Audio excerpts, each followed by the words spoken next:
O futebol já foi leve, a ponto de você olhar um jogador e admirar a qualidade que ele tinha com a bola, onde a correria e o preparo físico não eram mais importantes que a qualidade técnica. Essa época do futebol nem é tão distante assim, na verdade, ela ocorreu e acabou transformando jogadores de muita qualidade em jogadores tidos como preguiçosos, porque eles não esperavam que o futebol ia virar uma grande competição física, onde o talento ficaria em segundo plano. É claro que o talento ainda faz diferença em campo, mas ele só já não bastava. Anderson deixou o Brasil com potencial para conquistar a Europa e o mundo. Quem o viu de perto garantia que o jogador tinha potencial para ser vencedor até mesmo da bola de ouro, mas a verdade é que o Anderson acabou tendo uma carreira que teve pontos altos, mas ficou bem longe do que se esperava do jogador, que era muito, mas muito talentoso. Para piorar, o Anderson ainda se viu depois da carreira envolvido em uma acusação de crime de ordem milionária, que pode inclusive manchar sua imagem e destruir tudo que o jogador construiu com seu talento. Mas você sabe do que eu tô falando e sabe o que foi que aconteceu com o Anderson? Fica tranquilo que eu vou te contar no vídeo de hoje. Mas antes, se você ainda não é um inscrito aqui no canal, se inscreve agora para apoiar o nosso trabalho e assim você recebe mais vídeos como esse, beleza? Lembrando, rapaziada, que esse vídeo aqui é patrocinado pela Melbet, e se você ainda não tem cadastro lá, cara, não perde tempo, eles estão com uma excelente promoção lá, os caras têm odds muito boas, e pelo link que a gente vai deixar aqui no primeiro comentário fixado, ao se cadastrar na Melbet, você ganha 100% de bônus no primeiro depósito. É isso mesmo, chega lá, o valor que você depositar, você vai ganhar 100% de bônus para fazer as suas apostas esportivas aí no seu time de coração. É bem importante lembrar para você que no caso de aposta esportiva, você precisa fazer com responsabilidade, usar o dinheiro que você tem aí para sua diversão, beleza? E aí você pode fazer a sua fezinha lá no seu time de coração. Por exemplo, nesse final de semana aí, o Grêmio vai enfrentar o Atlético Mineiro pelo Campeonato Brasileiro. É um dos jogos que eu tô mais ansioso aí por assistir e com certeza vou fazer a minha fezinha no Grêmio nessa partida. Lá na Melbet os caras estão pagando 2,36 na vitória do Grêmio em casa, e o Grêmio tá muito bem no Brasileirão, então com certeza vou ir no Grêmio sim. E olha, corre lá, já faz o seu cadastro agora, o seu depósito, e já faz a sua aposta agora, porque as cotações elas vão oscilando aí de acordo com o tempo. Então já corre lá agora e aproveita essa odd, porque tá excelente. Pro Grêmio ganhar em casa é tranquilidade, apesar do Galo tá bem, o Grêmio tá melhor e eu boto fé no Grêmio nesse Brasileirão. Então corre lá agora na Melbet e já garante o seu bônus de 100%, beleza? E aí depois você pode fazer aposta em outros jogos lá também, tá certo? Lembrando, ter mais de 18 anos de responsabilidade, beleza? Agora chega de conversa e roda a vinheta, diretor. 10 de agosto de 2008, o Anderson entrava em campo pela seleção brasileira para enfrentar a Nova Zelândia, e era inevitável ver o Anderson com aquele seu cabelo comprido e não fazer a comparação com o Ronaldinho Gaúcho. Afinal, a gente estava precisando mesmo de uma nova referência em campo, já que o Ronaldinho havia caído muito de rendimento desde que ele havia deixado o Barcelona. Todos estávamos à espera de que o Ronaldinho voltasse aos seus melhores momentos, ou então que um novo Ronaldinho surgisse para encantar e conquistar tudo com a camisa da seleção brasileira. E o gol que o Anderson fez naquela partida pela seleção renovava as esperanças na torcida de que ele podia sim ser o cara que a gente procurava para brilhar com a amarelinha. E o Anderson não era bobo, ele sabia de toda a expectativa que cercava ele ali por também ter vindo do Grêmio, enfim, ele sabia que jogava muita bola e tudo que se esperava dele era justamente pelo talento que ele mostrou em campo. Anderson Luiz de Abreu Oliveira, mais conhecido apenas como Anderson, nasceu em Porto Alegre em 13 de abril de 1988. Revelado pelo Grêmio, assim como Ronaldinho Gaúcho, ele já despertava desde muito cedo o desejo dos clubes europeus que buscavam um novo talento que abalasse o mundo da bola, tal qual o menino que também havia saído do Grêmio. E ali naquela época a gente pode dizer que o talento era muito mais apreciado do que um jogador com excelente preparo físico que tinha aquela correria em campo. E o Anderson foi um dos protagonistas ainda muito cedo de um dos jogos mais importantes da história do tricolor gaúcho,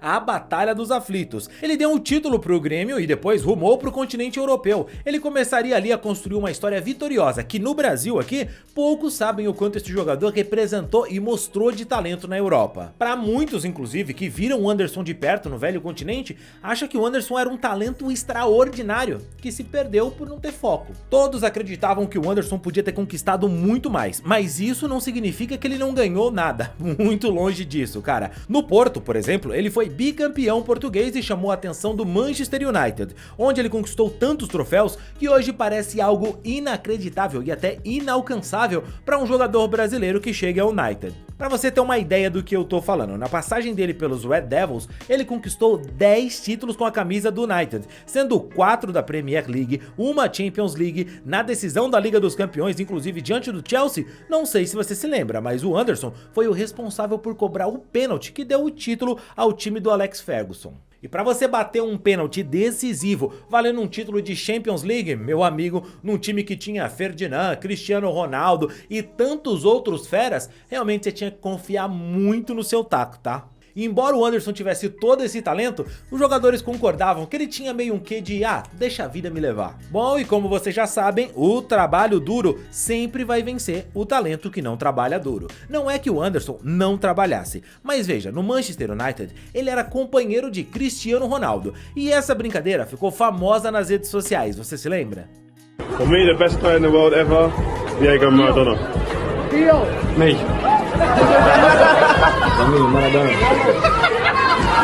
Tá aí, o Anderson era um brincalhão, disse que ele mesmo era o Maradona, já que o Ferdinand havia elogiado ali o craque argentino. O Anderson tava ali solto, sabia que era talentoso, mas a mentalidade do Cristiano Ronaldo é que chama atenção nesse vídeo. Você vê que ele não tava brincando quando ele dizia que ele achava que ele era o maior jogador de futebol de todos os tempos. Era justamente esse o pensamento que ele tinha, vencer e ser o melhor sempre. Eu sei que pra muitos isso chega a beirar a birutice, né? Mas você já imaginou por algum momento com o talento que o Anderson tinha se ele tivesse o mesmo foco que o CR7? Não é que o CR7 não tenha talento, longe disso, mas o Anderson tinha uma intimidade com a bola que era diferente, a ginga brasileira, sabe? Era jogador de seleção brasileira, né? Conquistou títulos com a amarelinha, desde as categorias de base já era convocado, foi inclusive medalhista olímpico em Pequim, ganhou a medalha de bronze, com a seleção principal foi campeão da Copa América em 2007, mas o talento que o Anderson tinha já não era bastante pro futebol. O futebol exigia algo mais do que talento e a partir dali a coisa tava começando cada vez mais a se estreitar, o futebol tava mudando. O Rafael, que hoje é jogador do Botafogo, lembra que o Anderson, na sua passagem pelo Manchester United, quando eles jogaram junto ali, revelou na sua autobiografia que o meia era viciado em lanches do McDonald's. O atleta de 31 anos também acredita que esse comportamento influenciou bastante na carreira do Anderson, que se ele tivesse tido mais foco na alimentação, não teria sofrido com problemas de peso no final da carreira. Outro exemplo disso, pra gente não ficar só no universo do Brasil, é o goleiro reserva do Manchester United na época, o Ben Foster. Ele participou de um podcast lá e ele comentou o seguinte sobre o Anderson. Ele poderia ter sido, eu juro, qualquer um diria que ele poderia ter sido o melhor do mundo em um ponto, mas ele simplesmente não se importava, ele não se importava com nada, honestamente, ele não se importava com nada, ele entrava em campo e só jogava, era assim. Você vê que até pra explicar ali o Ben Foster, que era companheiro do Anderson, ficava, enfim, travando toda hora falando a mesma coisa, que era que ele não queria saber de nada, que ele podia ter ido além, mas cara, às vezes o cara já tinha chegado onde ele queria chegar. Um jogador que tinha potencial para ir muito além de onde chegou. Do United, o Anderson foi emprestado então para Fiorentina em 2014 e depois ele voltou ao Brasil. Mas aí, velho, ele surpreendeu todo mundo. Ele foi justamente pro Internacional, rival do Grêmio, clube com o qual ele tinha tanta identificação e o revelou pro futebol. Mas acabou servindo de consolo pros gremistas, já que o Anderson chegou no Internacional com um alto salário e além de tudo, meu amigo, ele foi muito mal no Inter, tá? Nem dava pra reconhecer o Anderson quando jogou pelo Colorado, uma verdadeira decepção. Mas ó, presta atenção, o Anderson decepcionou porque estavam esperando muito dele, pelo que ele mostrou no início da carreira. Ele tinha muito talento, com o perdão da palavra, desculpa falar isso, mas o Anderson jogava pra caralho, né gente? Infelizmente não aconteceu no Colorado. Passou ainda pelo Curitiba, pelo Adana Demirspor da Turquia, onde ele se aposentou em 2019. Mas aí vem um assunto um pouco mais sério, rapaziada. Em 2021, o Anderson chegou até alguns problemas com a justiça, acusações de suposto envolvimento em uma organização criminosa e furto qualificado na casa de 35 milhões de reais, cara. Só que nada disso foi provado, tá bom? Então é importante dizer isso antes da gente sair dando sentença na internet pras pessoas. Atualmente o ex-atleta mora em Porto Alegre, onde foi criado desde criança ali. No entanto, por questões pessoais, ele preferiu se distanciar de vez do futebol. Era um cracaço de bola que tinha tudo para ter conquistado muito mais do que conquistou e ser até melhor do mundo, segundo alguns atletas que jogaram com ele. Mas não vai cair no papinho de que o Anderson, enfim, teve uma carreira de fracasso. Nada disso, o maluco teve uma carreira de muito sucesso, tá? E o que eu gosto de lembrar sempre é, o Anderson era tão talentoso, pra você que duvida disso, que mesmo sem ter o foco e a dedicação de outros jogadores que fizeram história por aí, o cara tem 4 Premier League, uma Champions League, tendo feito o gol decisivo, e ele mostra que realmente o talento é algo que, meu amigo, não tem como se explicar. Embora o futebol tenha tido toda essa evolução tática, física e de comportamento, ele mostra que, enfim, o talento ainda pode fazer a diferença em campo. E sempre vai ficar a pergunta, onde é que o Anderson poderia ter chegado se ele tivesse a mentalidade de um atleta moderno, como a que se exige hoje mesmo, né? Muitos com menos talento e mais trabalho vão chegar além do que o Anderson chegou. Mas eu quero deixar pra você uma pergunta. Com o talento que o Anderson tinha e com muito foco, diz pra mim, qual clube do mundo hoje o Anderson não jogaria? Tô falando de Manchester City, Real Madrid, quero saber qual é o clube do mundo que o Anderson não teria vaga com a bola que ele tinha qualidade. Deixa aqui nos comentários, quero trocar essa ideia com você. E cara, a gente fez um outro vídeo sobre um jogador de seleção brasileira também. Tu se lembra do Alex, né? Sabia que ele teve uma treta com o Galvão Bueno aí por causa de críticas, que o pai dele quase morreu? Pois é, a gente fez um vídeo aqui falando sobre isso. Clica aqui que eu vou te explicar melhor essa história.